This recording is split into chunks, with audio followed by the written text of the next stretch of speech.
야, 아가씨, 너 말이야, 너. 오늘 우리랑 뜨겁게 놀자. 오빠가 재밌게 해줄게. 칠흑 같은 어둠이 내려앉은 서울 변두리행 마지막 심야버스 안에 쥐기 섞인 거친 목소리가 울려 퍼졌습니다. 달빛마저 구름에 가려 더욱을 시년스러운 밤이었죠. 승객들의 얼굴에 공포가 스쳐 지나갔어요. 대부분은 고개를 숙이고 모른 척했습니다. 누구도 개입하려 하지 않았죠. 맨 뒷자리에 앉아있던 김영배는 술에 취해 혀가 꼬인 채 일어섰어요. 목에 걸친 굵은 금목걸이와 손가락마다 끼워진 반지들이 버스 형광등 아래서 번뜩였습니다. 그의 옆엔 비슷한 차림의 부하 둘이 앉아 있었죠. 야, 오늘 저 새끼들 완전 개쫄았더라. 내가 테이블 한번 뒤집으니까 다들 개처럼. 김영배의 목소리가 버스 안을 가득 채웠어요. 그때 버스 중간쯤에 앉아있던 박지원 소위가 미간을 찌푸렸습니다. 휴가를 나와 민간복을 입고 있었지만 단정하게 올려묶은 머리와 반듯한 자세에서 군인의 기품이 느껴졌어요. 24살의 젊은 나이에 여군 소위로 복무 중인 박지원은 참을성 있게 소음을 무시하려 했죠. 아, 시끄러워. 저기 앞에 앉은 저 아가씨, 몸매가 죽이네. 김영배의 시선이 박지원에게 향했어요. 취기 어린 눈으로 박지원을 위아래로 훑었습니다. 버스 안의 긴장감이 순식간에 높아졌어요. 다른 승객들은 모르는 척 고개를 숙였습니다. 기사님마저 백미러로 상황을 지켜볼 뿐 선뜻 나서지 못했죠. 김영배가 자리에서 일어나 휘청거리며 박지원에게 다가갔어요. 오늘 밤 우리랑 뜨겁게 놀자. 오빠가 재밌게 해줄게. 박지원은 입술을 꽉 깨물었습니다. 평소라면 군인으로서의 훈련된 대응을 했겠지만 민간인 신분으로 휴가 중인 상황이라 쉽지 않았어요. 죄송합니다만 관심 없습니다.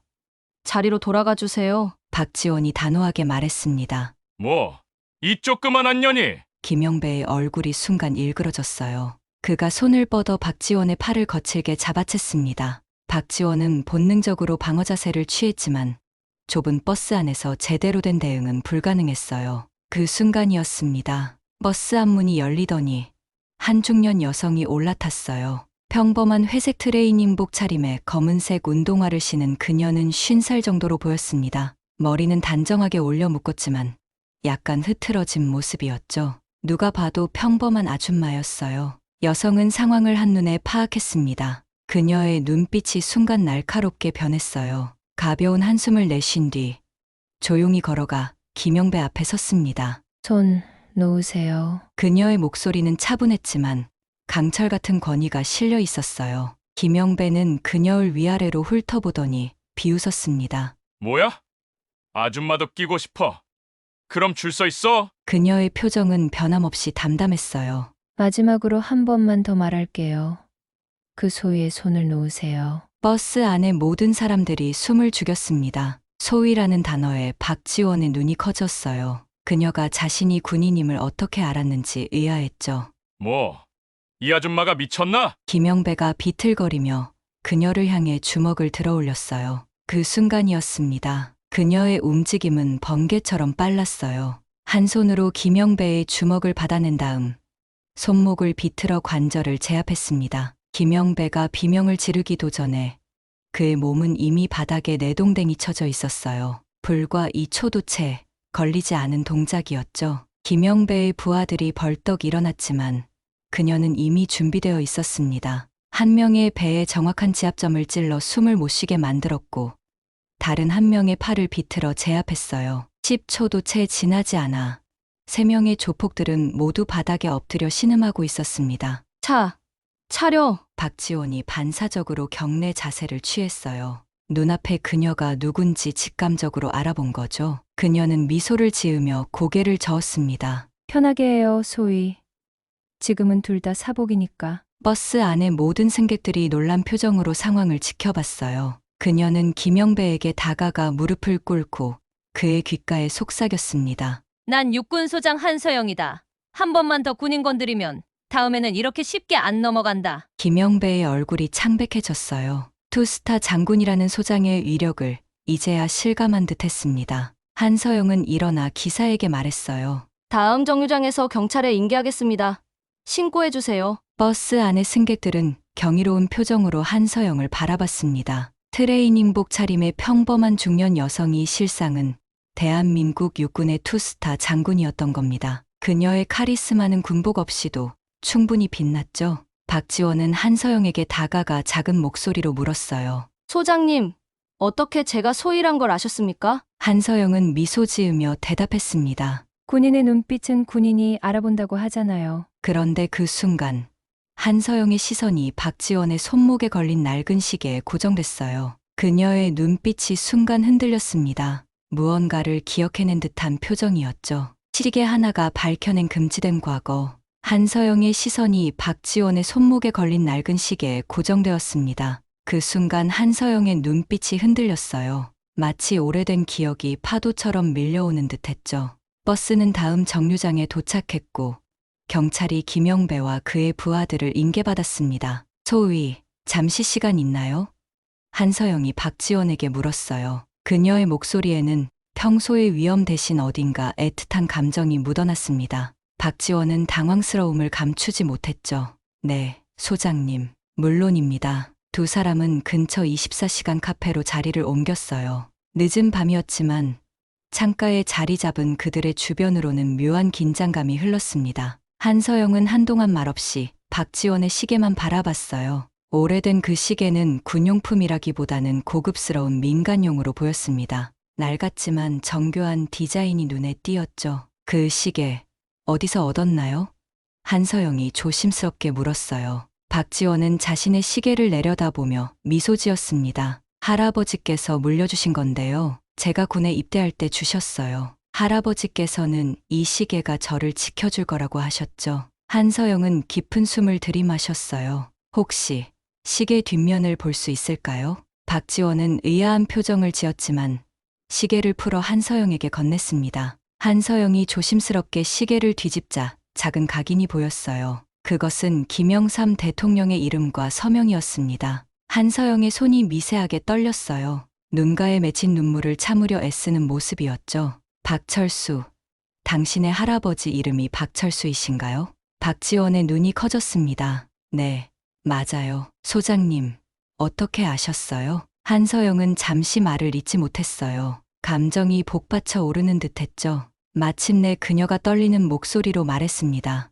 2008년 전의 일이에요. 내가 아직 소희였을 때 한서영의 목소리가 과거로 돌아갔습니다. DMZ 근처에서 북한 무장공비 추적 작전이 있었어요. 나는 선두에서 정찰 중이었죠. 한서영의 눈빛이 먼 과거를 보는 듯했어요. 갑작스러운 기습으로 내 부대원 3명이 사망했고 나는 다리에 총상을 입었죠. 적에게 쫓기는 상황에서 나는 숲속 깊은 곳으로 도망쳤어요. 출혈이 심했고 통신 장비도 파괴된 상황이었습니다. 박지원은 숨죽여 한서영의 이야기를 들었어요. 카페의 조명이 그들의 얼굴에 드리워져 더욱 긴장감 넘치는 분위기를 만들었죠. 결국 나는 의식을 잃었어요. 다음에 눈을 떴을 때는 어느 농가의 지하실이었죠. 거기서 나를 구해준 사람이 바로 당신의 할아버지 박철수 씨였습니다. 박지원의 눈이 놀라움으로 커졌어요. 할아버지가 소장님을 구하셨다고요? 한서영은 고개를 끄덕였습니다.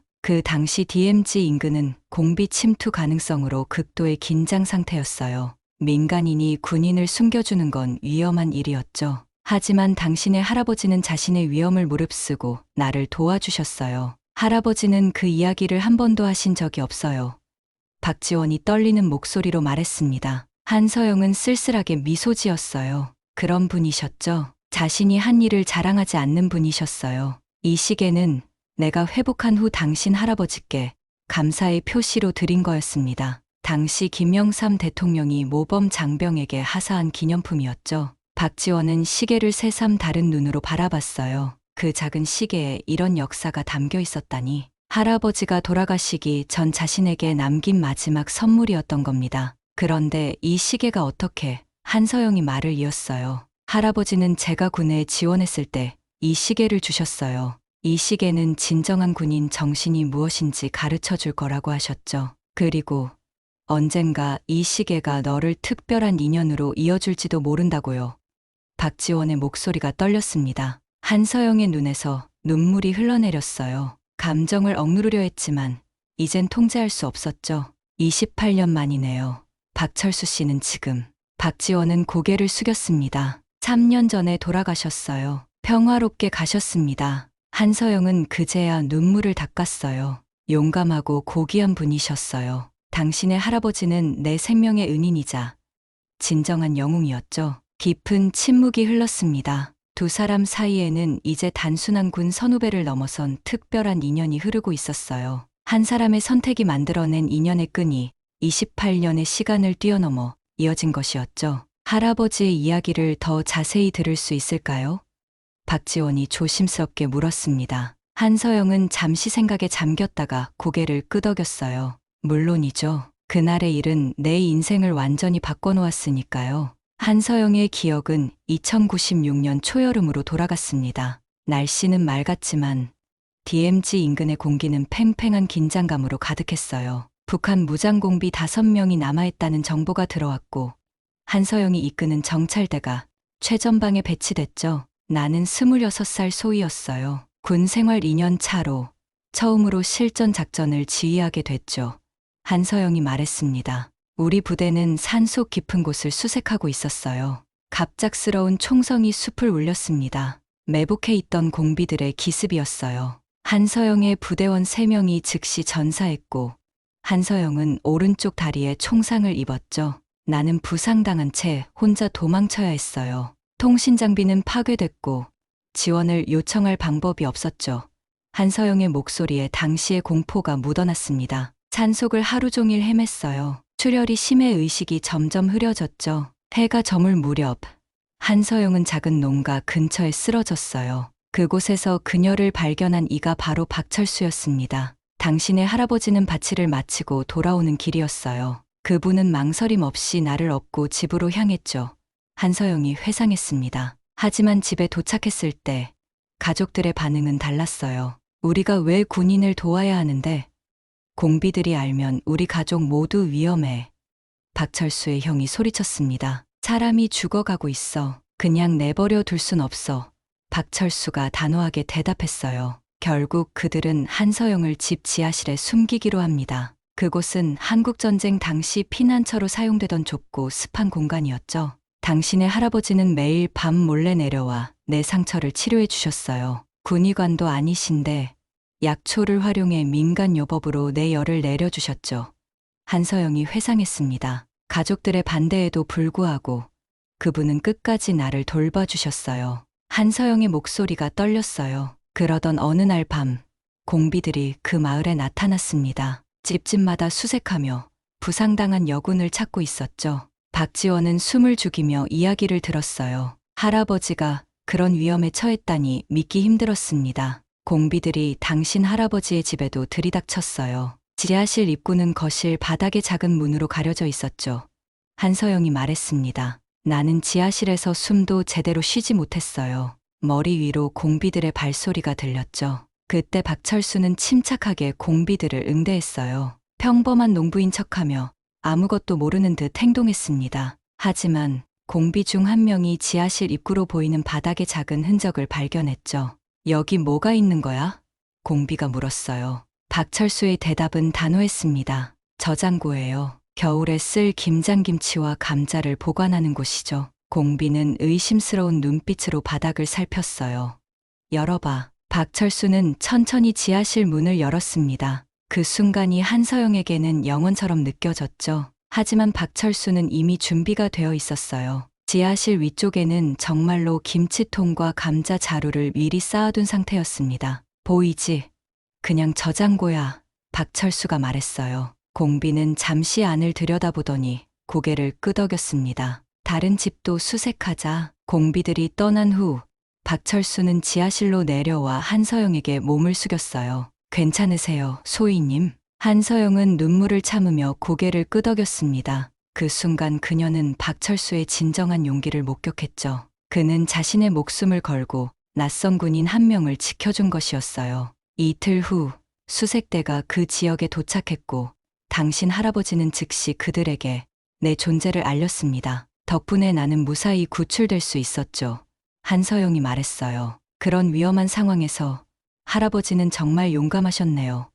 박지원의 목소리가 감동으로 떨렸습니다. 한서영은 고개를 끄덕였어요. 당신의 할아버지는 아무런 대가 없이 그저 인간으로서의 양심 때문에 나를 구해주셨어요. 그게 진정한 영웅이죠. 할아버지는 그 일을 한 번도 자랑하신 적이 없어요. 박지원이 말했습니다. 한서영은 부드럽게 미소 지었어요. 그런 분이셨죠? 진정한 영웅은 자신의 행동을 자랑하지 않으니까요. 내가 회복한 후 감사의 표시로 이 시계를 드렸어요. 당시 김영삼 대통령께서 모범 장병들에게 하사한 특별 제작품이었죠. 그래서 할아버지가 이 시계를 그렇게 소중히 여기셨군요. 박지원이 시계를 바라보며 말했습니다. 한서영의 눈에 다시 눈물이 맺혔어요. 당신 할아버지 덕분에 내가 지금 여기 있는 겁니다. 그분이 아니었다면 나는 그날 산속에서 목숨을 잃었을 거예요. 한 사람을 살린 정에 그 씨앗이 싹 틀 때 한서영의 이야기는 또 다른 인물에게로 이어졌습니다. 바로 박철수의 아들이자 박지원의 아버지인 박준호에 관한 이야기였어요. 당시 당신의 아버지는 16살이었어요. 소년이지만 어른스러웠죠. 한서영이 회상했습니다. 그는 아버지를 도와 내 상처를 치료하고 음식을 가져다 주었어요. 박지원은 놀란 표정을 지었어요. 아버지도 이 일에 관여하셨다고요? 그 이야기도 들어본 적 없어요. 한서영은 고개를 끄덕였습니다. 당신의 아버지는 매일 밤 아무도 모르게 지하실로 내려와 내게 책을 읽어주곤 했어요. 그때 그가 법학에 관심이 있다는 걸 알게 됐죠. 16살 박준호는 지하실에 숨어 있는 군인을 통해 생명의 가치와 정의의 의미를 배웠습니다. 한 사람의 목숨을 구하기 위해 위험을 감수하는 아버지의 모습이 그에게 깊은 인상을 남겼어요. 어느 날 밤, 당신의 아버지가 내게 물었어요. 트로이님, 왜 군인이 되셨나요? 한서영이 말했습니다. 나는 국민을 지키기 위해서라고 대답했죠. 그러자 그가 다시 물었어요. 그럼 누가 소희님을 지키나요? 그 질문은 어린 소년의 입에서 나왔지만 깊은 통찰력이 담겨 있었어요. 한서영은 그때 처음으로 자신의 사명에 대해 깊이 생각하게 됐습니다. 그 후 박준호는 나에게 법을 공부하고 싶다고 했어요. 사람들을 보호하는 법률가가 되고 싶다고요. 한서영이 말했습니다. 나는 그에게 내가 법을 통해 사람들을 지킨다면 나는 총을 들고 나라를 지키겠다고 약속했어요. 박지원은 감동에 젖은 표정으로 들었어요. 아버지가 법학도의 꿈을 꾸게 된 계기가 이런 사연 때문이었다니 놀라웠습니다. 당신의 아버지는 실제로 법대에 진학했나요? 한서영이 물었어요. 박지원은 고개를 끄덕였습니다. 네, 서울대 법대를 나오셨어요. 하지만 변호사가 아닌 경찰의 길을 선택하셨죠. 한서영의 눈이 커졌어요. 경찰이요? 네. 아버지는 법은 책상 위에서만 존재하는 게 아니라 현장에서 실현되어야 한다고 하셨어요. 지금은 서울경찰청 강력계 팀장으로 계십니다. 박지원이 자랑스럽게 말했어요. 한서영은 깊은 감동에 젖은 표정을 지었습니다. 놀랍네요. 그 어린 소년이 이제는 경찰이 되어 사람들을 지키고 있다니. 아버지는 항상 정의는 말이 아닌 행동이라고 가르치셨어요. 그래서 저도 군인의 길을 선택했죠. 박지원이 말했습니다. 한서영은 감격에 젖은 눈으로 박지원을 바라봤어요. 박철수 씨의 용기가 아들에게 이어졌고 다시 손녀에게로 이어진 거군요. 정말 놀라운 일이에요. 이야기를 나누는 동안 카페 창밖으로는 서서히 동이 트기 시작했습니다. 밤새 이야기를 나눈 두 사람은 이제 새로운 유대감으로 연결되어 있었어요. 제가 소희님을 도울 수 있는 일이 있을까요? 박지원이 조심스럽게 물었습니다. 한서영은 잠시 생각에 잠겼다가 말했어요. 사실 당신의 아버지를 만나고 싶어요. 28년 전에 그 소년이 어떤 사람이 되었는지 보고 싶어요. 박지원은 환하게 웃었습니다. 물론이죠. 아버지도 소장님을 만나면 정말 기뻐하실 거예요. 그때 박지원의 전화가 울렸어요. 발신자는 그녀의 아버지 박준호였습니다. 여보세요. 아버지 박지원이 전화를 받았어요. 네. 지금 소장님과 함께 있어요. 어떻게 아셨어요? 전화를 끄는 박지원은 놀란 표정으로 한서영을 바라봤습니다. 아버지가 뉴스를 보셨대요. 버스 사건이 뉴스에 나갔나 봐요. 아버지가 소장님의 이름을 듣자마자 알아보셨대요. 한서영은 놀란 표정을 지었어요. 정말요? 그럼 당신의 아버지도 나를 기억하고 있었던 거네요. 아버지가 지금 당장 만나고 싶다고 하세요. 가능할까요? 박지원이 물었습니다. 한서영은 잠시 망설이다 고개를 끄덕였어요. 물론이죠. 나도 정말 만나고 싶어요. 잠시 실례할게요. 한서영과 박지원은 서울경찰청으로 향했습니다. 박준호가 근무하는 곳이었어요. 차를 타고 가는 동안 한서영은 창밖으로 펼쳐진 서울의 풍경을 바라봤습니다. 28년이라는 세월이 흘렀지만 그녀의 마음속에는 지하실에서의 기억이 여전히 선명했어요. 경찰청에 도착하자 박준호가 직접 로비로 마중 나왔습니다. 50대 중반의 그는 단정한 양복 차림이었고 눈가에는 세월의 흔적이 깃들어 있었어요. 하지만 그의 눈빛만은 16소년 때와 다름없이 맑고 진실했습니다. 소위, 아니, 소장님. 박준호가 한서영을 보자마자 감격에 젖은 목소리로 말했어요. 정말 오랜만입니다. 한서영은 눈시울을 붉혔습니다. 이제는 중년이 되었네요. 박준호 군. 두 사람은 잠시 말없이 서로를 바라봤어요. 세월이 흘렀지만 그들을 이어주는 특별한 인연은 여전히 강하게 살아있었습니다. 제 사무실로 가시죠. 박준호가 말했어요. 박준호의 사무실은 단정했지만 분주한 느낌이었습니다. 벽에는 각종 수사 자료와 범죄 현장 사진이 붙어 있었고 책상 위에는 수사 파일이 산더미처럼 쌓여 있었어요. 경찰 생활은 어떠세요? 한서영이 물었습니다. 박준호는 잠시 생각하다 대답했어요. 매일이 도전의 연속이지만 보람차요. 소희님, 아니, 소장님께서 제게 가르쳐 주신 가치를 잊지 않고 살고 있습니다. 한서영은 부드럽게 웃었어요. 나는 당신에게 특별히 가르친 게 없어요. 오히려 내가 당신 가족에게 많은 것을 배웠죠. 그렇지 않아요. 소장님은 제게 희생과 헌신이 무엇인지 보여주셨어요.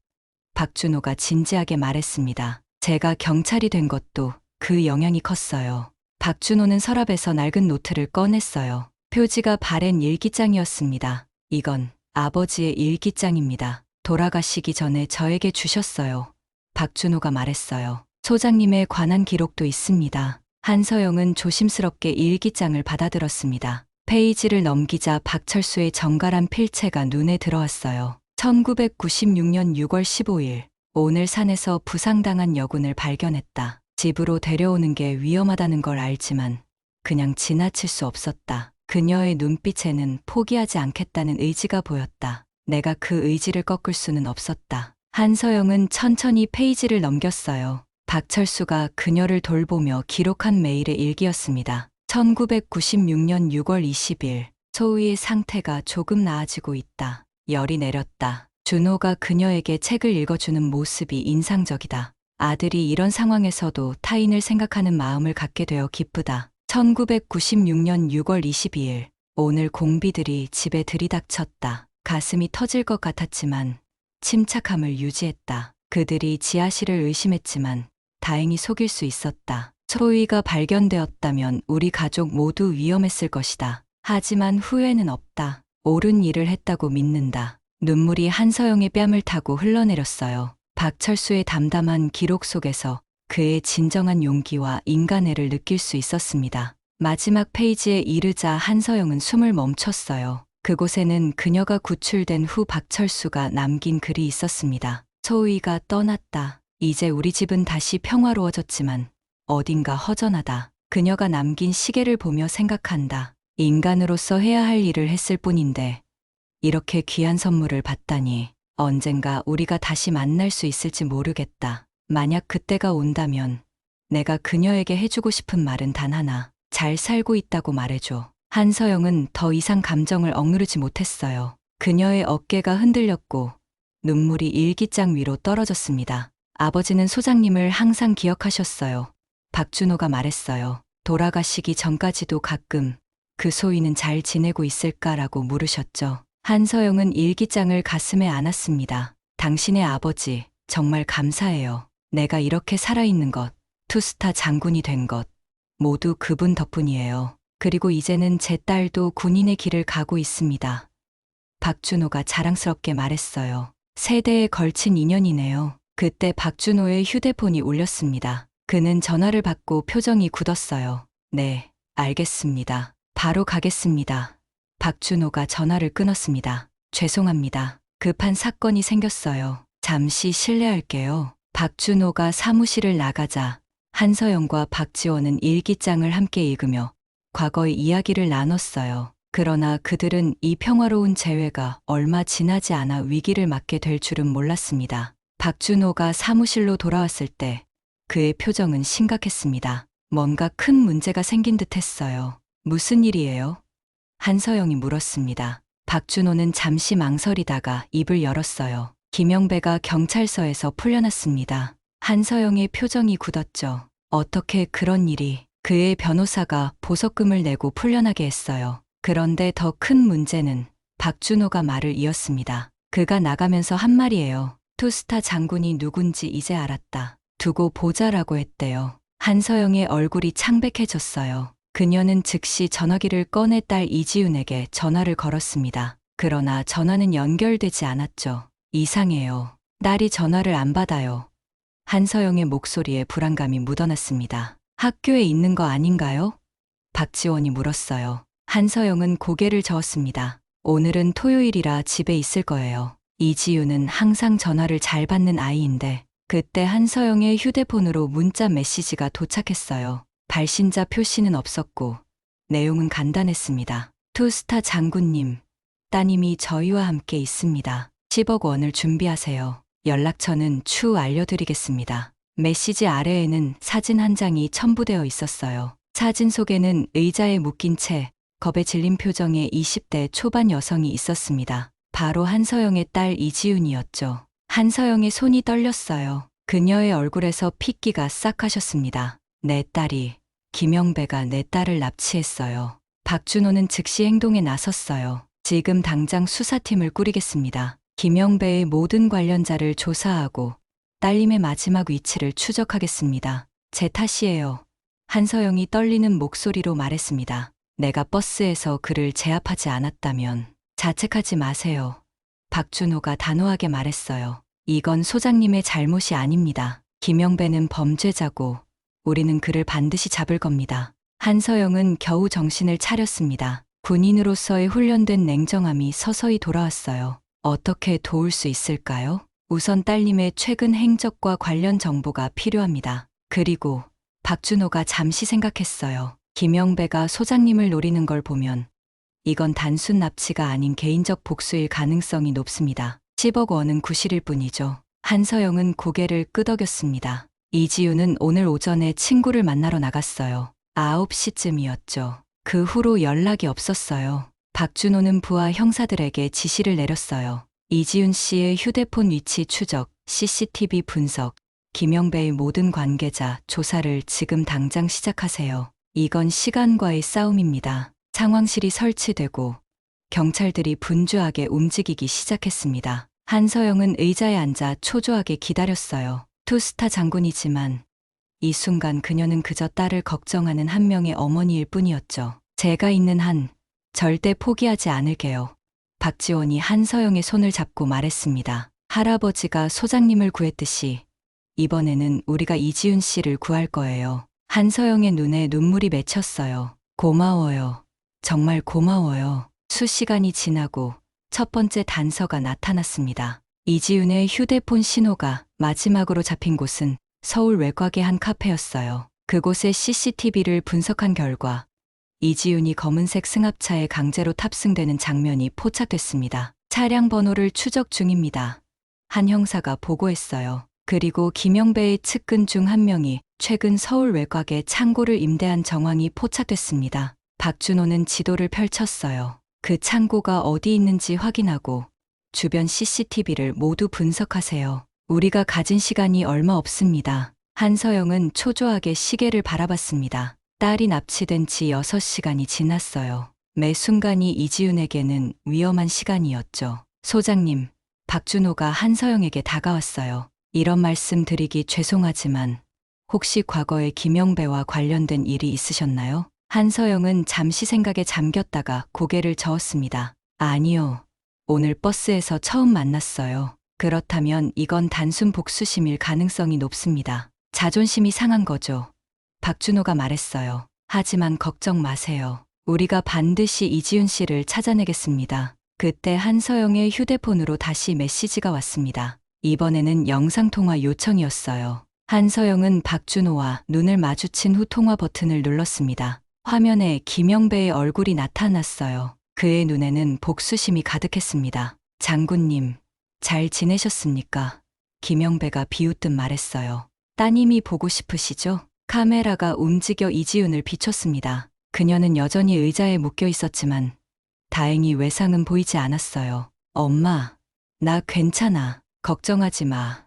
이지훈이 외쳤습니다. 내 딸은 꽤 용감하군. 김영배가 다시 화면에 나타났어요. 역시 군인의 딸이야. 하지만 얼마나 버틸 수 있을까? 한서영은 이를 악물었습니다. 내 딸에게 손대지 마. 원하는 게 뭐야? 간단해. 내가 원하는 건 김영배의 눈빛이 날카로워졌어요. 장군님의 굴욕이야. 버스에서 내가 당한 것처럼 이번엔 당신이 무릎 꿇을 차례야. 딸을 풀어주면 내가 대신 가겠어.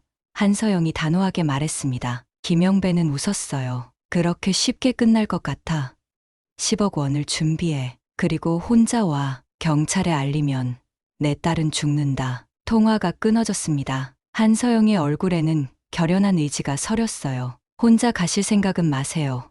박준호가 단호하게 말했습니다. 우리는 지금 그 창고의 위치를 거의 특정했어요. 특수부대와 함께 작전을 준비하겠습니다. 한서영은 잠시 망설이다 고개를 끄덕였어요. 좋아요. 하지만 한 가지만 약속해 주세요. 내 딸의 안전이 최우선입니다. 물론입니다. 박준호가 단호하게 대답했어요. 이번엔 제가 소장님의 가족을 지키겠습니다. 제 아버지가 소장님을 구했듯이요. 자정이 조금 지난 시각, 서울 외곽의 한 창고 단지. 칠흑 같은 어둠 속에서 검은 옷을 입은 경찰 특공대원들이 조용히 움직이고 있었습니다. 그들 중앙에는 박준호가 있었어요. 그는 방탄조끼를 입고 무전기를 통해 각 팀과 소통하고 있었습니다. 모든 출입구를 확보했습니다. 내부에는 최소 5명의 인원이 확인됩니다. 인질은 창고 중앙부에 위치한 것으로 추정됩니다. 정찰조의 보고가 들어왔어요. 박준호는 한서영을 바라봤습니다. 그녀도 방탄조끼를 입고 작전에 참여하겠다고 고집했어요. 딸의 안전을 위해 그녀는 지휘부에 남기로 했지만 현장을 떠나지는 않았습니다. 모든 준비는 끝났습니다. 박준호가 한서영에게 말했어요. 3분 후에 작전을 개시합니다. 한서영은 긴장된 표정으로 고개를 끄덕였습니다. 부탁드립니다. 제 딸을 걱정 마세요. 반드시 구해내겠습니다.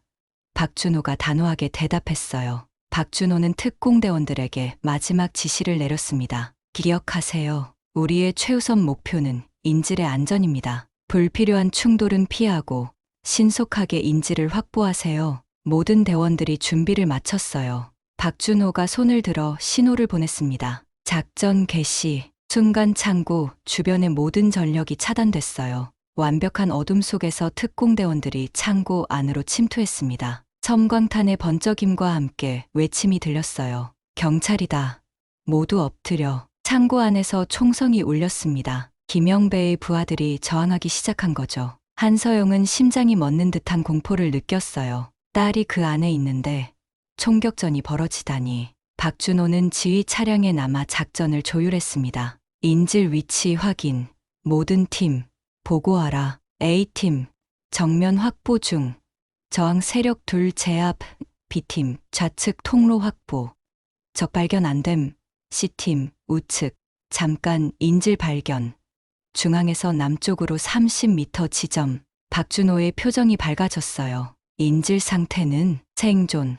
하지만 김영배가 인질을 인질로 삼고 있습니다. 한서영의 얼굴이 창백해졌습니다. 최악의 상황이었어요. 김영배가 이지훈을 인질로 잡고 있다니. 모든 팀 진입 중단, 협상팀 준비.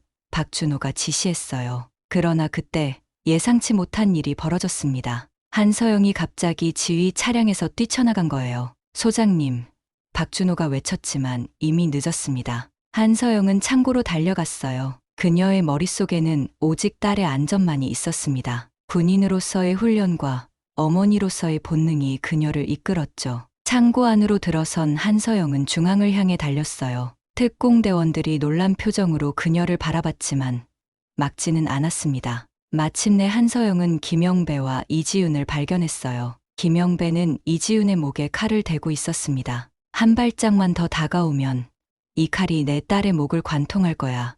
김영배가 위협했어요. 한서영은 천천히 손을 들어 보였습니다. 진정해, 김영배. 내가 여기 있잖아. 내 딸은 풀어줘. 너무 늦었어, 장군님. 이제 와서 협상은 없어.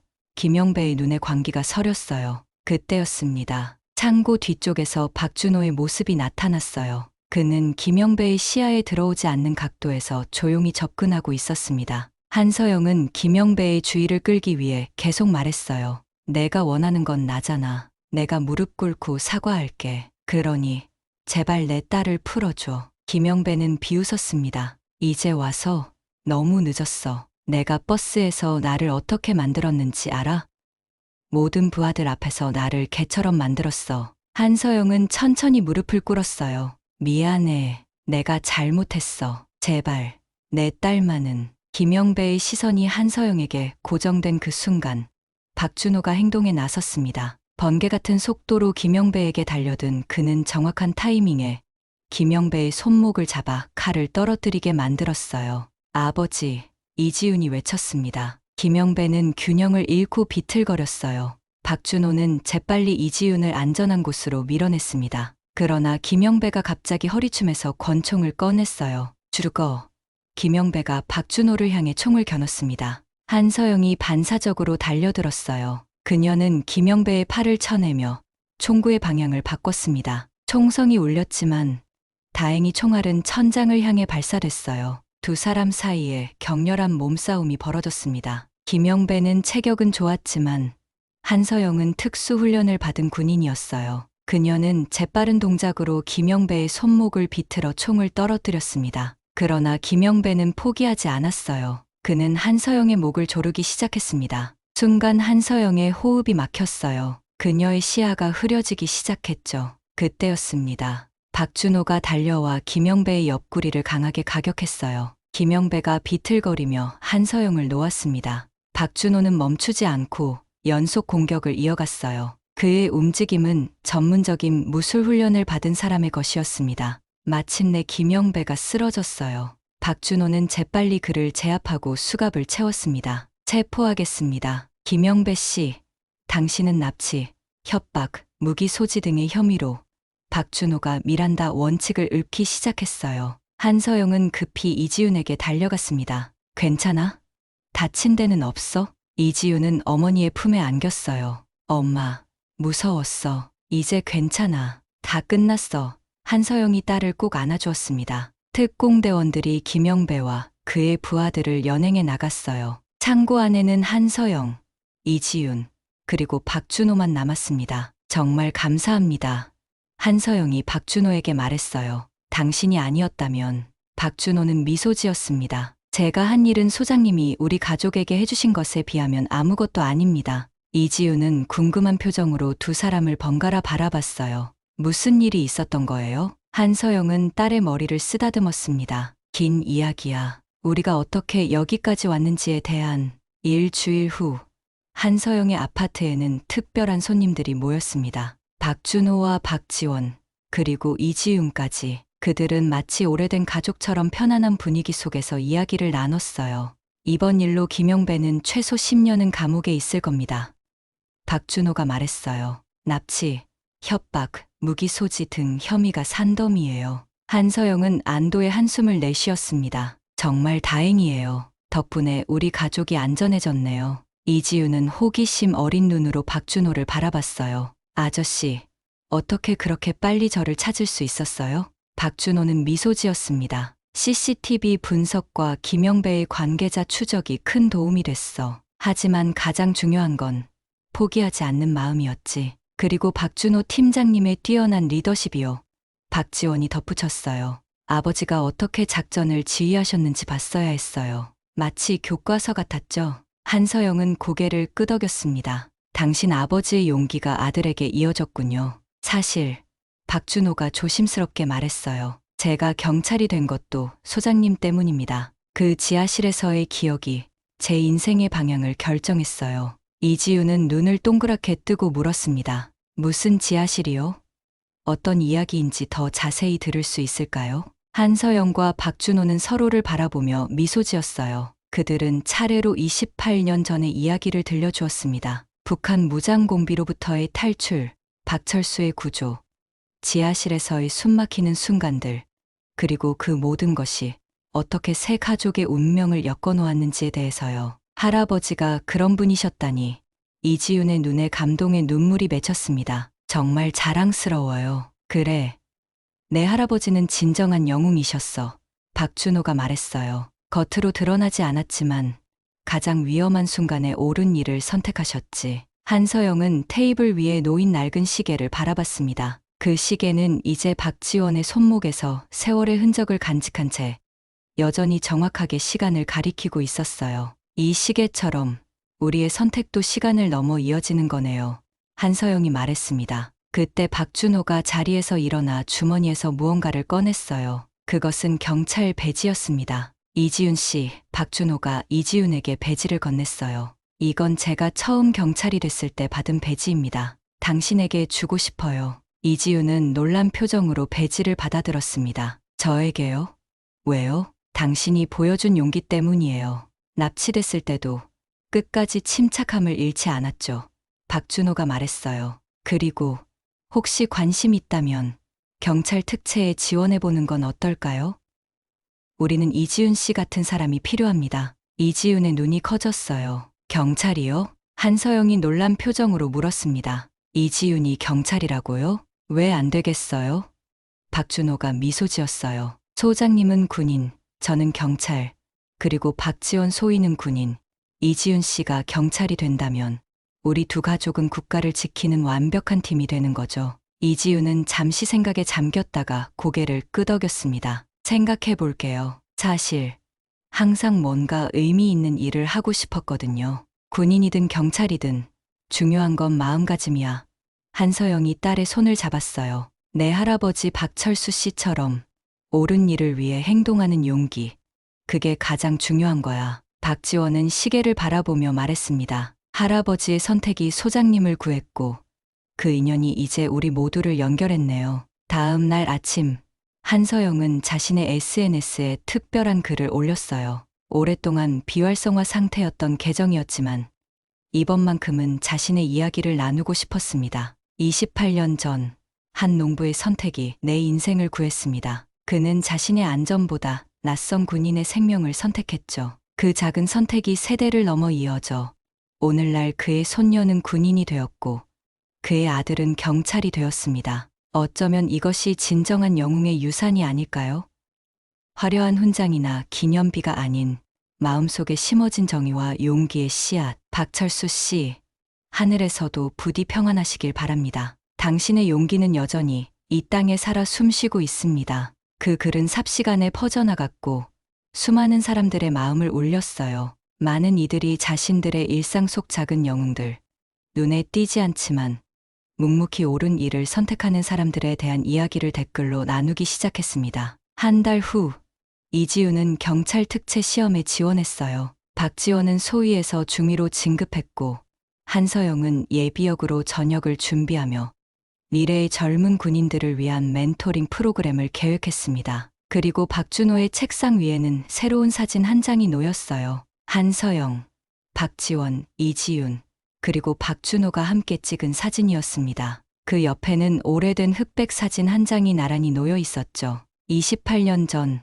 젊은 한서영 소위와 박철수 씨가 함께 찍은 사진이었습니다. 두 사진 사이에는 낡은 시계가 놓여 있었어요. 그 시계는 여전히 정확하게 시간을 가리키고 있었습니다. 마치 시간을 넘어선 정의와 용기의 이야기를 증명하듯이 인연은 우연이 아니라 필연이라는 말이 있습니다. 한 사람의 작은 선택이 수많은 사람들의 운명을 바꾸고 세대를 넘어 이어질 수 있다는 것을 보여주는 이야기. 그것이 바로 한서영과 박철수 가족의 이야기였습니다.